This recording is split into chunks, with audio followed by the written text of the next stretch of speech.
Assalamualaikum Ustaz, Waalaikumsalam warahmatullahi wabarakatuh. Saya mau bertanya bagaimana caranya agar kita bisa terhindar dari zina. Ya, dan apakah kalau saya bertobat dosa zina, dosa zina saya yang lalu bisa diampuni Allah Subhanahu wa taala? Saya senang sekali dengan pertanyaannya.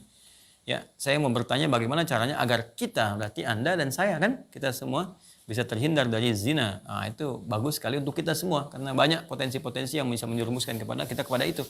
Ya, baik misalnya dari zina mata, zina telinga, zina mata melihat hal-hal yang nggak pantas untuk dilihat, ya, kebiasaan-kebiasaan yang buruk, kemudian zina telinga mendengar kalimat-kalimat yang kotor yang mengarahkan pada hasrat seksual pada tempat yang tidak benar, ya, dan perbuatan-perbuatan yang juga sekarang banyak sekali perangkat-perangkatnya. Semoga Allah hindarkan kita dari itu.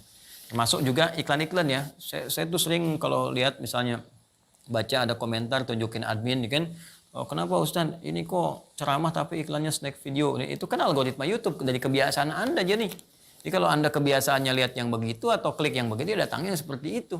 Tapi kalau Anda kliknya misalnya yang baik-baik, ya, atau iklannya muncul ketika ada, itu kan dari kebiasaan Anda buka kan itu algoritmanya tersusun dengan kebiasaan kita buka laman apa dan sebagainya.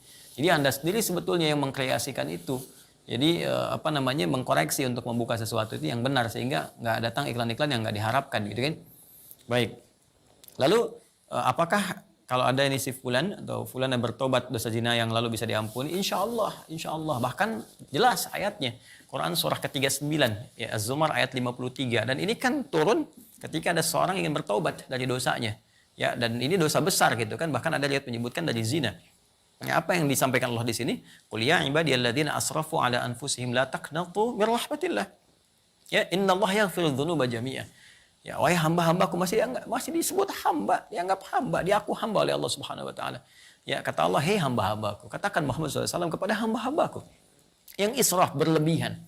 Jadi israf itu udah standar tertinggi dalam dosa. Ya, jadi ada khata, nanti ada afu pasangannya, ada dzambun, ada ghafir pasangannya.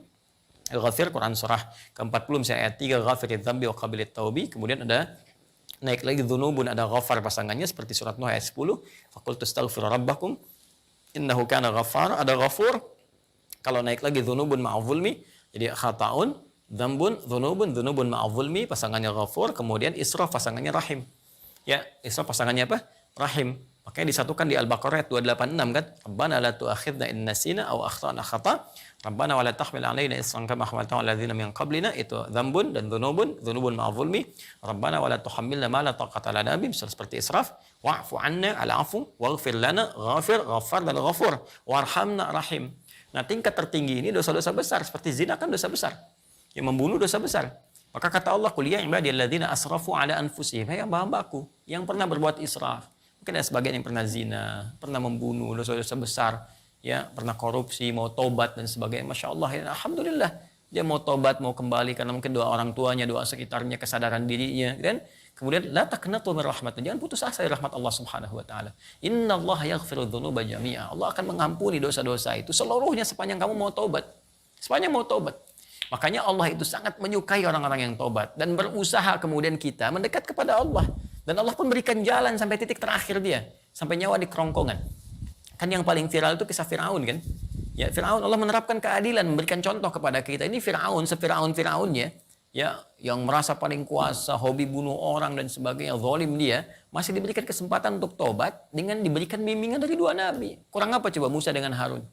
Ya, diutus untuk Firaun.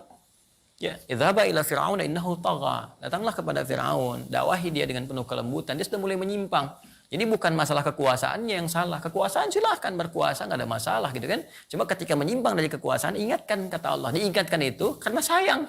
Kalau nggak sayang dibiarin. Ya, oke, kalau ada ulama bisa mengingatkan, ustaz mengingatkan, kita yang keliru dan sebagainya, nggak usah marah. Kan? Kalau kebaikan kita terima dengan cara yang baik dan mengingatkan pula dengan cara yang baik. Karena kalimat Qur'annya faqul lahu qawlan layyina, katakan dengan cara yang lembut. Ya, supaya dengan kelembutan itu la'allahu yatadzakkara aw yakhsha. Mungkin dengan kelembutan itu dia sadar. Ya, ingat kembali bahwa keliru, dia khawatir, dia takut dengan Allah Subhanahu wa taala. Jadi Firaun pun dapat diberikan petunjuk oleh Allah dengan dua nabi, bayangkan, cuman dianya yang enggak mau. Ya, begitu nyawa ke kerongkongan baru munculkan daya tawar gitu. Itu yang jadi persoalan. Ya, jadi semua punya kesempatan untuk kembali.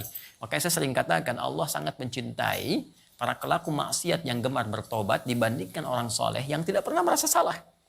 Ya, jadi saya support teman-teman saudaraku ini atau saudariku, ya kembali kepada Allah, ya, dan tutup semua, jangan diungkap kemana-mana. Kalau sudah berdosa, taubat kita kepada Allah, minta maaf kalau terkait dengan hak-hak manusia. Setelah minta maaf, berbuat lebih baik terus dan lupakan itu semua, berbuat lebih baik sampai kita merasakan kebaikan itu nikmat dilakukan. Itu halawatul iman namanya. Itu tanda taubat kita diterima oleh Allah Subhanahu wa taala. Tanda taubat itu kan ketika kita menyesali, mengakui, menyesali, kemudian ada rasa nggak enak untuk mengerjakan lagi atau bahkan mendengar, ya ini saya nggak mau dengar. Acara-acara gini sudah nggak suka dan sebagainya. Terus berganti jadi kebaikan. Nonton yang bagus-bagus, bacaan yang baik, enak sholat dan sebagainya. Itu tanda taubat kita diterima oleh Allah Subhanahu wa taala.